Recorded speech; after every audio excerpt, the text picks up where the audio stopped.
IDESF apresenta Radar das Fronteiras, um espaço para debates, entrevistas e análises. No começo de outubro, o Senado Federal aprovou o Acordo Brasil-Paraguai, que prevê iniciativas para ampliar a integração na região de fronteira. O texto do acordo é de autoria do Poder Executivo e no Parlamento o relator foi o senador pelo Mato Grosso do Sul, Nelsinho Trade, que é com quem nós vamos conversar hoje no podcast Radar das Fronteiras. Senador, obrigada pela entrevista. E a primeira pergunta que eu tenho para o senhor é a seguinte: segundo esse acordo, quais medidas de integração poderão ser vistas na prática? Bom, meus cumprimentos a todos os telespectadores. Muito obrigado pelo convite. Essas medidas que tangem ao tratamento diferenciado à população em matéria econômica, trabalhista, previdenciária, de trânsito e de acesso aos serviços públicos e de educação, com o objetivo de facilitar a convivência das localidades fronteiriças. A gente que mora num estado que tem mais de 400 quilômetros de fronteira seca com o Paraguai, a gente sabe muito bem o quanto que isso é importante e deve otimizar as evidências das políticas públicas entre os dois lados. É muito importante que isso possa ser realmente colocado em prática, porque vai valorizar a cidadania de ambos os povos. Perfeito. O senhor comentou do Mato Grosso do Sul, né? Mas esse acordo vale para todas as cidades fronteiriças com o Paraguai? Sim, é um acordo nacional. Eu dei o exemplo do meu estado, porque o meu estado ele tem uma fronteira extremamente grande com o Paraguai e com a Bolívia, e isso vai realmente favorecer e muito ambos os lados. Aí vocês no Paraná também têm, e nas outras localidades do nosso país que tem, também vai funcionar. Perfeito. E um dos temas que foi aprovado, né, que mais repercutiu, foi a carteira para trânsito de morador fronteiriço. Como é que isso vai funcionar na prática? Por exemplo, a Polícia Federal, os demais órgãos competentes, eles estão preparados? Como é que vai funcionar daqui para frente? Bom, eles vão gozar de direitos nas localidades fronteiriças, listadas conforme a região de cada estado brasileiro. Por exemplo, o exercício de trabalho, ofício ou profissão de acordo com as leis destinadas aos nacionais da parte onde é desenvolvida a atividade, incluindo requisitos de formação e exercício profissional, gozando de iguais direitos trabalhistas e previdenciários e cumprindo as mesmas obrigações trabalhistas, previdenciárias e tributárias que deles emanam. Acesso ao ensino público em condições de gratuidade e reciprocidade, atendimento médico aos serviços públicos de saúde em condições de gratuidade e reciprocidade, acesso ao regime de comércio fronteiriço de mercadorias ou produtos de subsistência, segundo as normas do acordo e segundo a legislação sanitária, fitossanitária, zoossanitária e ambiental vigente, e quaisquer outros direitos que as partes acordadas poderão conceder. Os beneficiários da carteira de trânsito vicinal fronteiriço também poderão requerer às autoridades competentes que seus veículos automotores de uso particular sejam identificados especialmente indicando que se trata de um veículo de propriedade de titular da referida carteira. Para que a identificação especial seja outorgada, o veículo deverá contar com uma apólice de seguro que tenha cobertura nas localidades fronteiriças vinculadas. Ok. E a ideia é que os veículos tenham essa identificação específica, ou, por exemplo, vai ser feito um documento especial para o veículo? Como é que isso vai ser operacionalizado? O senhor já tem essa informação?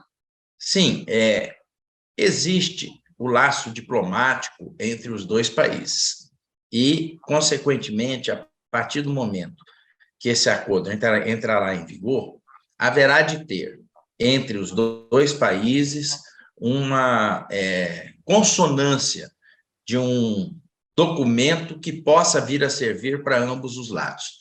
A gente sempre reclama, ao se passar pelas aduanas de ambos os países, que existem demoras, burocracias, identificação mais do que o necessário, ao passo que, se você for puxar pela memória, nós fazemos parte do Mercosul e temos, sim, toda a necessidade de ter essa relação otimizada e facilitada. Perfeito. No texto também há cláusulas que definem as áreas de cooperação entre os dois países, desde prevenção e combate a doenças e vigilância epidemiológica e sanitária até cooperação em educação, como o senhor já citou, né, no trecho do texto. Mas eu também pergunto em termos práticos, como é que poderia acontecer essa cooperação ligada a esses temas, né, principalmente ligados à saúde e também prevenção e combate a doenças e vigilância epidemiológica? Os países poderão desenvolver um trabalho em parceria nessas áreas, conforme as normas e procedimentos harmonizados entre as partes, ou, em sua ausência, com as respectivas legislações nacionais. No caso da cooperação em educação, está incluso o intercâmbio de docentes, de alunos e materiais educativos. As partes se comprometem a incentivar a organização de currículos, as questões interculturais que integrem as áreas de conhecimento e os componentes curriculares, garantindo o direito à aprendizagem, ao desenvolvimento dos estudantes e às suas especializações. Será também promovida a integração regional e a visão de pertencimento como parte de uma mesma comunidade entre os vizinhos. Ok. E o Paraguai já acertou esses temas, ou isso já está acertado no ordenamento jurídico do Paraguai também? Eu penso que esse é o primeiro passo de toda essa concretização. A gente tem uma ótima relação com o Paraguai, diante das nossas ações no Palasul, que eu faço parte. Os parlamentares, como são chamados, aqueles que integram o Congresso Paraguaio, são bem suscetíveis a essa evolução e eu penso que isso já passou da hora. Se você fizer uma analogia à comunidade europeia, lá já existe isso há algum tempo e a gente nada mais está replicando uma boa ideia de interrelacionamento entre os povos. E eu digo mais para você, esse é o primeiro passo que deverá ser acompanhado por outros países que fazem fronteira conosco. Ok. Ainda em relação a essa temática, a partir desse acordo, também vai ser possível viabilizar uma maior cooperação em termos de amenizar impactos que nós já temos. Por exemplo, eu vou citar a cidade de Ponta Porã, né? Que, no que tange a quantidade de estudantes de medicina que vivem na cidade, mas que vão para o outro lado, né? Vão para o Paraguai estudar e que acabam utilizando serviços públicos de saúde e educação, principalmente, né? Mas atualmente eles não são contabilizados no orçamento repassado pelo governo. É possível que esse acordo também traga melhorias nesse sentido dessas questões que afetam as cidades de fronteira? Sim, muito boa a sua pergunta. Até porque o acordo permite aos governos normatizarem questões referentes não apenas à saúde, bem como à residência, ao trabalho, à educação e outras para a efetiva proteção dos direitos do morador de fronteira. Ok. E em todas essas temáticas que nós conversamos, né? A carteira de trânsito para morador fronteiriço, essa questão de cuidados, né, ou ações em relação à saúde, vigilância epidemiológica. Quem é que vai ficar responsável pela implementação, né? A ideia é estabelecer um comitê responsável por todas as pautas, elas serão capitaneadas pelos municípios.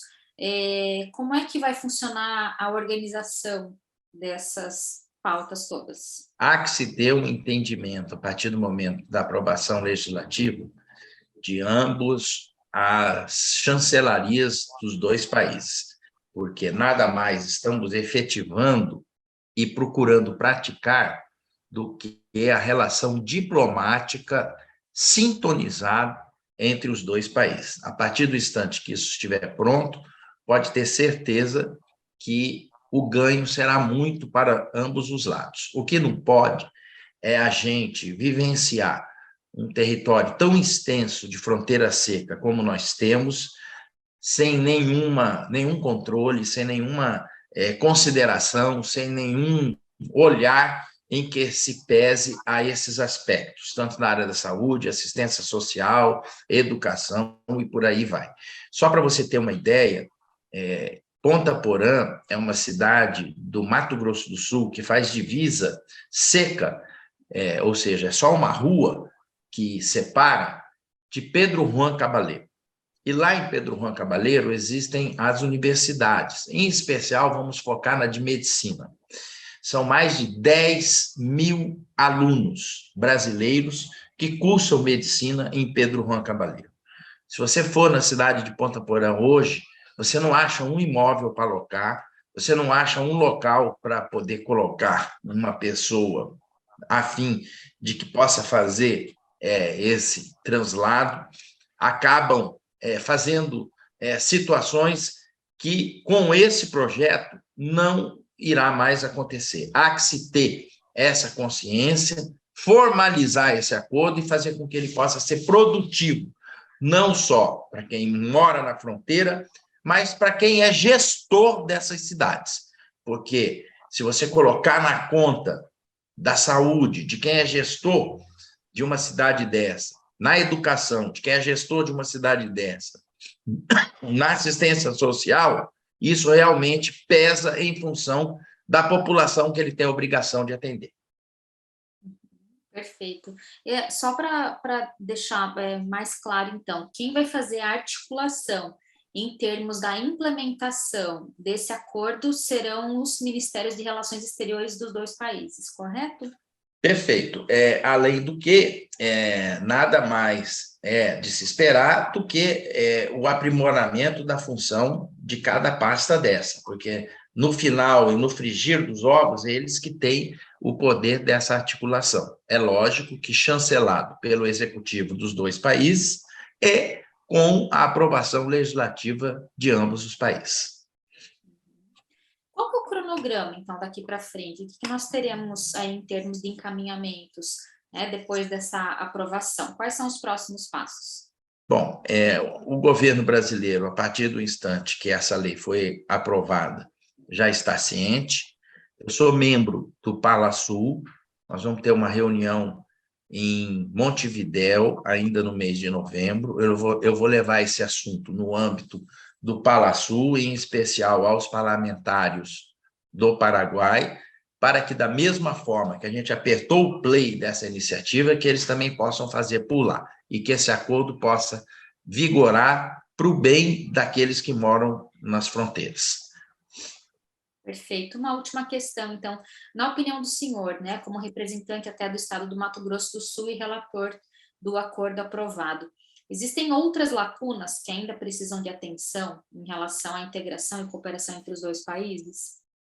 Sem dúvida. Já existe uma carteira de projetos que estão em andamento pelos governos dos dois países e que contemplam pelo menos 10 iniciativas nas diferentes modalidades de cooperação bilateral e trilateral, com organismos internacionais e com países desenvolvidos, além de importantes iniciativas concluídas recentemente, mas que já negociam fases subsequentes de implementação para a consolidação de alguns objetivos já alcançados.